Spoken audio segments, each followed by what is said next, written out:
There are prisons, and then there are nightmares built of stone and steel. Some inmates never leave, not because of their sentence, but because something won't let them go. What if I told you that I spent one night in the most terrifying prison on earth and barely made it out? People think of prison as a place for the guilty, a cold, hard consequence of crime. But what if I told you that some prisons hold something far worse than criminals? Places so soaked in suffering, death, and horror that even the guards refuse to walk the halls alone. I learned this the hard way when I found myself inside Black Ridge Penitentiary, a prison so feared that it was shut down decades ago. The walls still echo with the screams of the past, and I swear, some of them weren't human. I wasn't a prisoner. I was part of a paranormal investigation team, documenting the horrors that had taken place inside Black Ridge. But as the night went on, it became clear that something in that prison was watching us. Black Ridge Penitentiary was known for its brutality. Thousands of men had been beaten, tortured, and left to die in its cells. Legends spoke of prisoners disappearing overnight, guards who lost their minds, and an inmate so evil that his very presence drove others to suicide. But those were just stories, right? The moment we stepped inside, the air felt wrong, thick, heavy, and full of whispers that seemed to come from nowhere. The prison had been abandoned for years, yet we heard the unmistakable sound of chains dragging across the concrete. Our cameras started malfunctioning, batteries drained instantly. Then one of our team members, Jake, let out a scream. He pointed to cell 44, where an unseen force had just scratched deep claw marks across his arm. As we backed away, a loud, deafening slam echoed through the block. The cell door had all just locked shut on their own. We tried to rationalize it. Maybe it was the old metal shifting. Maybe it was just the wind. But deep down, we knew we weren't alone. We pushed forward into death row, where the worst of the worst had spent their final days. The air was stagnant, rotten, like something had been decaying there for years. Then our radio crackled to life, a voice, faint, distant, whispering our names.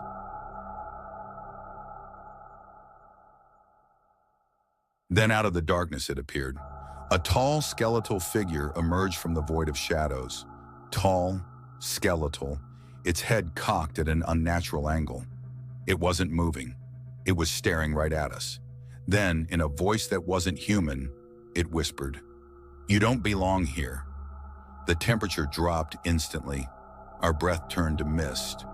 We ran, sprinting through the endless corridors, the shadows twisting and moving around us.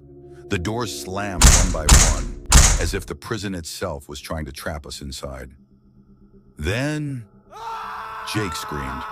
We turned around just in time to see something dragging him into a dark cell. His fingernails scraped against the floor as he fought to hold on. But whatever had him was stronger.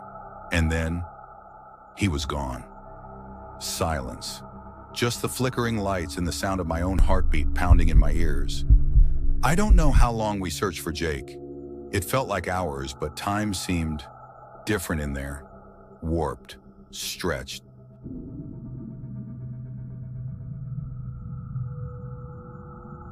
By the time we found him, he was sitting alone in the warden's office. His face was pale, his eyes hollow. He didn't speak, didn't blink, just sat there, repeating the same words over and over. "It sees me, it sees me, it sees me." We got him out of there, but he was never the same, and neither was I. I still hear the whispers when I close my eyes. I still feel the cold grip of something unseen whenever I walk past a darkened hallway. Some places should be left alone. Some prisons never let you go, and some nightmares are real. If you found this story chilling, hit that like button, subscribe, and let me know in the comments. Would you spend a night inside the world's scariest prison? Turn on notifications, because you never know what's lurking in the dark. Until next time, stay safe.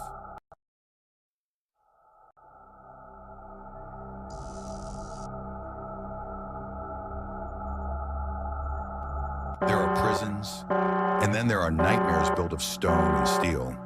Some inmates never leave, not because of their sentence, but because something won't let them go. What if I told you that I spent one night in the most terrifying prison on earth and barely made it out? People think of prison as a place for the guilty, a cold, hard consequence of crime. But what if I told you that some prisons hold something far worse than criminals? Places so soaked in suffering, death, and horror that even the guards refuse to walk the halls alone. I learned this the hard way when I found myself inside Black Ridge Penitentiary, a prison so feared that it was shut down decades ago. The walls still echo with the screams of the past, and I swear, some of them weren't human. I wasn't a prisoner. I was part of a paranormal investigation team, documenting the horrors that had taken place inside Black Ridge. But as the night went on, it became clear that something in that prison was watching us. Black Ridge Penitentiary was known for its brutality. Thousands of men had been beaten, tortured, and left to die in its cells. Legends spoke of prisoners disappearing overnight, guards who lost their minds, and an inmate so evil that his very presence drove others to suicide. But those were just stories, right? The moment we stepped inside, the air felt wrong, thick, heavy, and full of whispers that seemed to come from nowhere. The prison had been abandoned for years, yet we heard the unmistakable sound of chains dragging across the concrete. Our cameras started malfunctioning. Batteries drained instantly. Then one of our team members, Jake, let out a scream. He pointed to cell 44, where an unseen force had just scratched deep claw marks across his arm. As we backed away, a loud, deafening slam echoed through the block. The cell door had all just locked shut on their own. We tried to rationalize it. Maybe it was the old metal shifting. Maybe it was just the wind. But deep down, we knew we weren't alone. We pushed forward into death row, where the worst of the worst had spent their final days. The air was stagnant, rotten, like something had been decaying there for years. Then our radio crackled to life, a voice, faint, distant, whispering our names.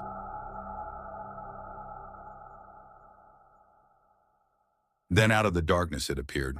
A tall, skeletal figure emerged from the void of shadows. Tall, skeletal, its head cocked at an unnatural angle. It wasn't moving. It was staring right at us.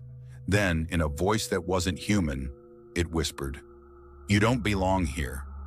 The temperature dropped instantly. Our breath turned to mist.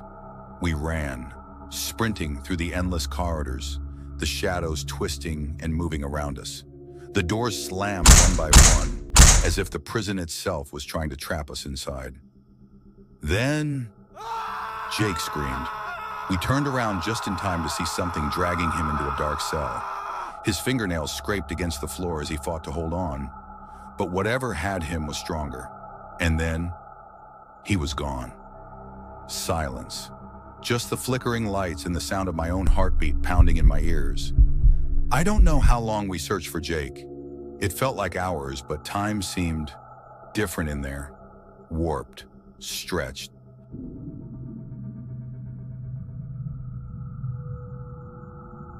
By the time we found him, he was sitting alone in the warden's office. His face was pale, his eyes hollow. He didn't speak, didn't blink, just sat there, repeating the same words over and over. "It sees me, it sees me, it sees me." We got him out of there, but he was never the same, and neither was I. I still hear the whispers when I close my eyes. I still feel the cold grip of something unseen whenever I walk past a darkened hallway. Some places should be left alone. Some prisons never let you go, and some nightmares are real. If you found this story chilling, hit that like button, subscribe, and let me know in the comments. Would you spend a night inside the world's scariest prison? Turn on notifications, because you never know what's lurking in the dark. Until next time, stay safe.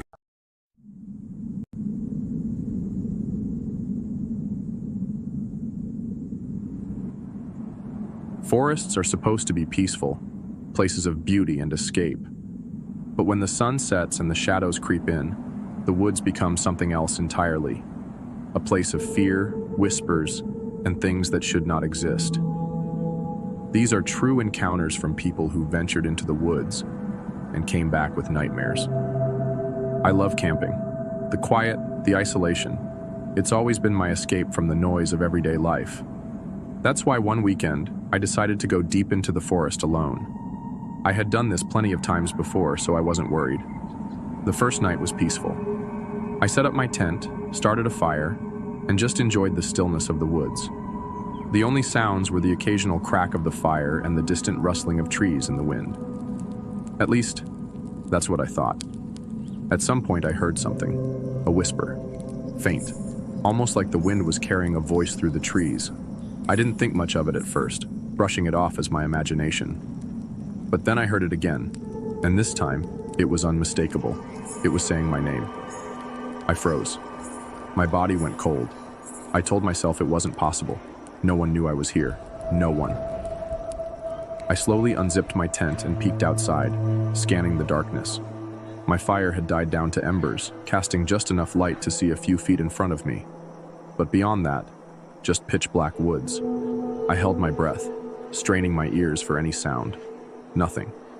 Trying to shake the feeling, I crawled back inside my tent. Maybe I was just tired. Maybe I had imagined it. But as I lay back down, my heart still hammering in my chest, I heard it again. Clearer this time. Closer. Right behind my tent. A slow, deliberate whisper, stretching my name in a way that made my skin crawl. It didn't sound human. It didn't sound right. I shot up, fumbling for my flashlight, but before I could turn it on, everything went silent again. I sat there, frozen, waiting, listening. And then, something pressed against the side of my tent. I didn't scream. I didn't move. I just held my breath, gripping my flashlight so tight my hands ached. And then, it was gone. I don't remember packing up. I don't remember how fast I hiked back to my car. But I do remember one thing. As I walked away, just before I left the clearing, I heard it one last time. A whisper from the darkness. Don't come back. And I never did. We thought it would be just another winter hike. There were 4 of us, me, Mark, Jake, and Lisa. The trail was quiet, the kind of silence that felt peaceful at first. But as the sun started dipping behind the mountains, that silence started to feel unnatural. That's when we saw it. A cabin, tucked deep into the woods, far from any marked path. It looked old, too old to still be standing. The windows were boarded up, and the door hung slightly open, like it had been waiting for someone to step inside. We should have turned back. But curiosity got the better of us. The second we stepped in, we knew something was wrong. The air was heavy, stale, and the walls, they were covered in symbols. Deep scratches dug into the wood, as if someone had carved them in a frenzy.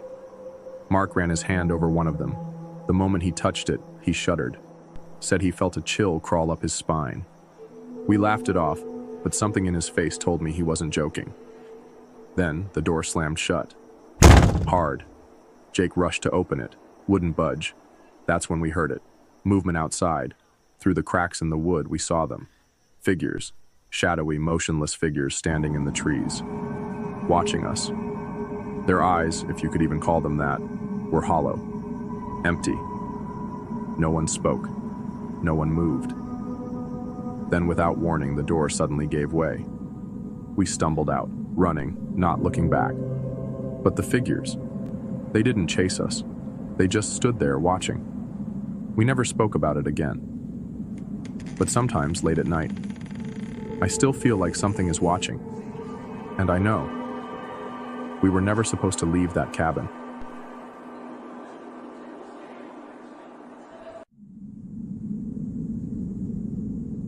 Lucas had always loved hiking. Something about being alone in nature brought him peace. But this time he had gone too deep. He didn't realize it at first, but as the hours passed and the trees all started to look the same, a sinking feeling set in. He was lost. His phone had no signal. The sun was dipping lower. Panic crept in as he tried to retrace his steps, but every direction felt wrong. Then he saw him, a man, standing just ahead on the path. He hadn't been there a second ago. The man wore an old coat, tattered at the edges, and a wide-brimmed hat that shadowed most of his face. Something about him felt off, but Lucas was too desperate to care. "Lost?" the man asked. His voice was calm, almost too calm. Lucas exhaled, relieved. "Yeah, I don't know how I got so turned around." The man smiled, his teeth just barely visible under the shadow of his hat. He motioned for Lucas to follow. Lucas hesitated for only a second before stepping behind him. As they walked, the forest felt different, quieter, too quiet. No wind, no rustling leaves, no distant animal sounds, just silence, and time felt strange. The walk seemed endless, yet Lucas couldn't remember how far they had gone. The trees all looked the same, stretching into the darkness like a never-ending tunnel. Then suddenly, as if out of nowhere, the man stopped. Lucas looked ahead. A road. His heart leapt in his chest. He was safe. A car was parked just a few feet away. Lucas turned back to thank the man, but he was already walking into the trees. "Wait." The man turned one last time, smiling, and then he was gone. No sound, no footsteps, just gone. Lucas stood there, trying to process what had just happened.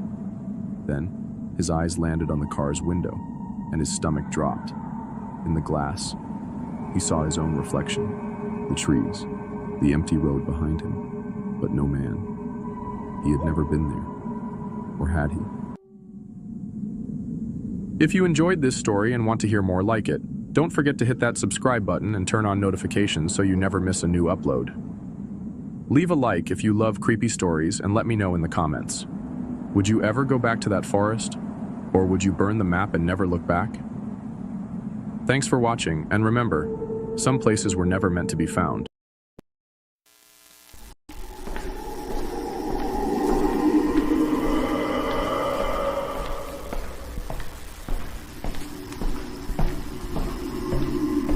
Have you ever worked the night shift? Alone?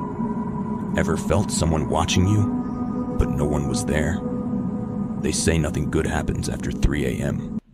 But for these late shift workers, 3 a.m. isn't just late, it's deadly. A whisper. Do you hear it? These are the darkest, most chilling encounters from people who survived. And some who never should have. Jessie had worked the night shift at a small roadside diner for years. She was used to the quiet, the odd customers, and the long stretches of nothingness. But that night, the silence felt different. Then the bell above the door jingled. She looks up. The door hasn't moved. No one is there. She frowns. Maybe the wind? She walks toward the entrance, peering outside into the empty parking lot. Not a single car in sight.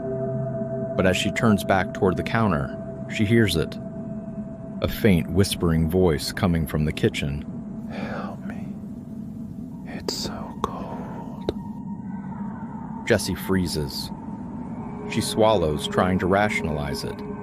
Maybe the cook left the freezer open? She walked cautiously toward the kitchen. The only sound is the soft hum of the refrigerator. As she steps inside, the air feels ice cold. The overhead light flickers. She calls out. Dave, you in here? No response. She glances at the freezer door. It's slightly ajar. A chill runs down her spine. She hesitates, then pushes it open slowly. Inside, a man, pale, shivering, lips blue, eyes wide, staring directly at her. His mouth moves, but no sound comes out. She takes a step back, heart hammering. Sir, are you okay? The figure tilts his head. Then the cook enters from the back door, carrying a garbage bag. "Jesse, what are you doing?" He asks. She spins around to him, frantic. There's a man in there." She turns back to the freezer, but it's empty. The cook frowns, stepping forward. He looks inside. Nothing. No footprints. Nothing. Jesse knew what she saw wasn't normal. Jesse quit 2 weeks later, but the new waitress, she tells the same story. Every night at 3 a.m., she hears knocking from inside the freezer. Help me.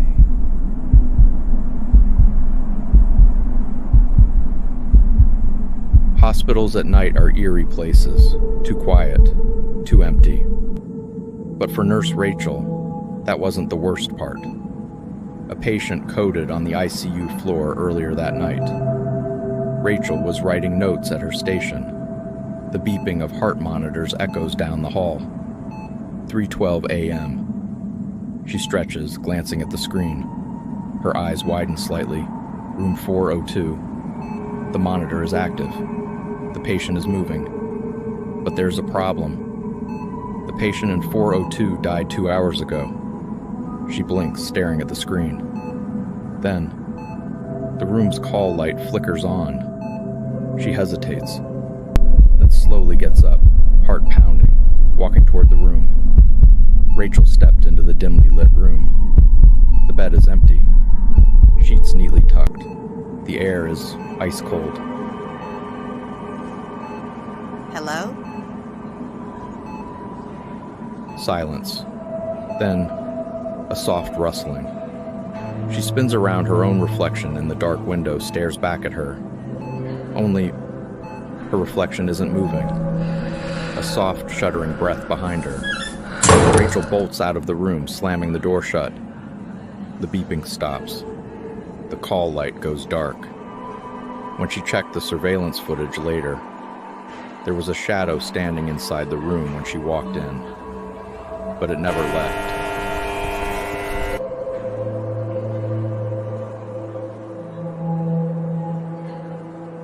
During the day, a school is full of life. Bright hallways, laughter, and noise. But at night, when the lights go out and the hallways are empty, schools don't feel the same. A place meant for kids should never be that quiet. It feels wrong, like something's waiting in the dark. Dennis knew this feeling all too well. He had been the overnight security guard at West Ridge High for 3 years. It was easy money, boring even. But some nights the school didn't feel empty.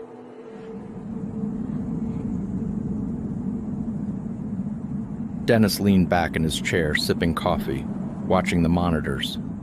Usual stuff, empty classrooms, dark hallways, the faint hum of the vending machines. Then he heard it. Knock, knock, knock. He glanced at the monitors. No one was outside. Knock, knock, knock.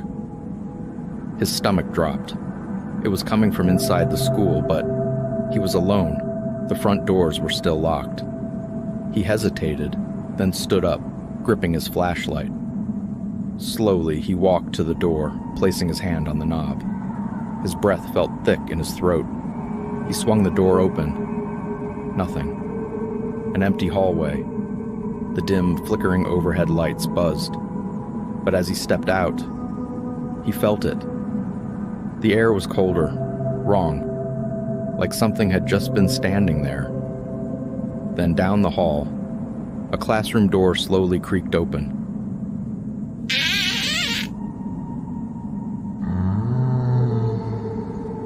Dennis knew this school, knew these halls, and he knew that door should have been locked. He raised his flashlight, stepping inside. The classroom was completely empty, but there was one desk, just one, placed in the center of the room. Then, he noticed something else. There was a piece of paper on the desk, handwritten in smudged pencil. "Don't sit down." His heart hammered.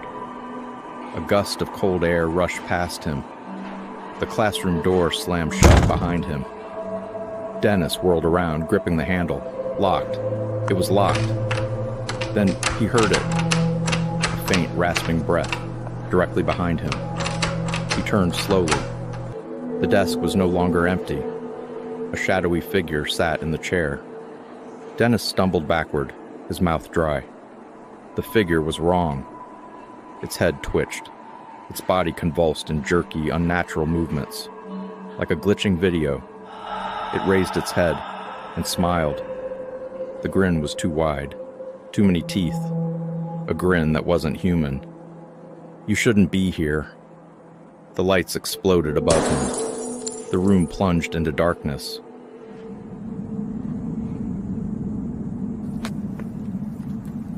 Dennis bolted from the room, his breath ragged. He sprinted down the hallway, his flashlight flickering.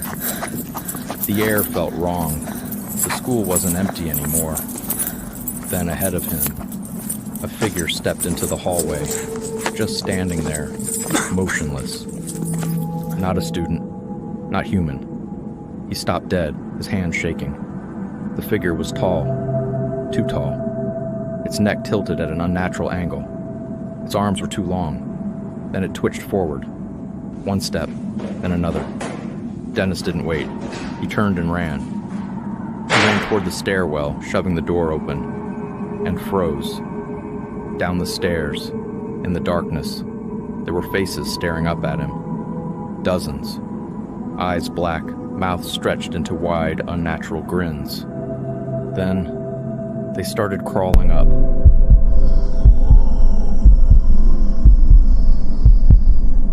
Dennis had nowhere to go. He turned, bolting back toward the lobby. The hallway lights flickered violently.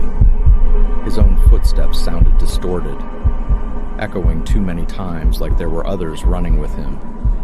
Then, over the school's PA system, a voice. "We see you." The speakers buzzed, and then came the laughing. Low, distorted. Like a room full of people, laughing just out of sight.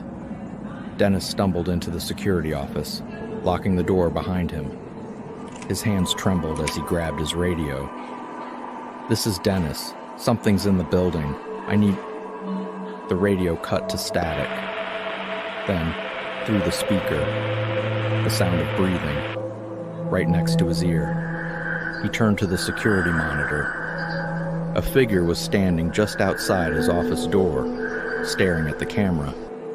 The power cut out. The screen flickered off. A long silence.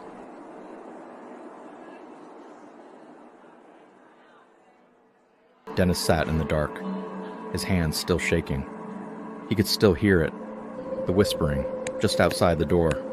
The slow tap, tap, tap, against the glass. Then, the handle turned. He didn't wait. Didn't even grab his things. He yanked the back door open, ran to his car, and never looked back. He quit that same night, no explanation, no notice. Just gone. The school tried to hire another night guard. They didn't last a week. Their final log entry, scribbled, barely legible, left on the desk. They're not ghosts, they're worse.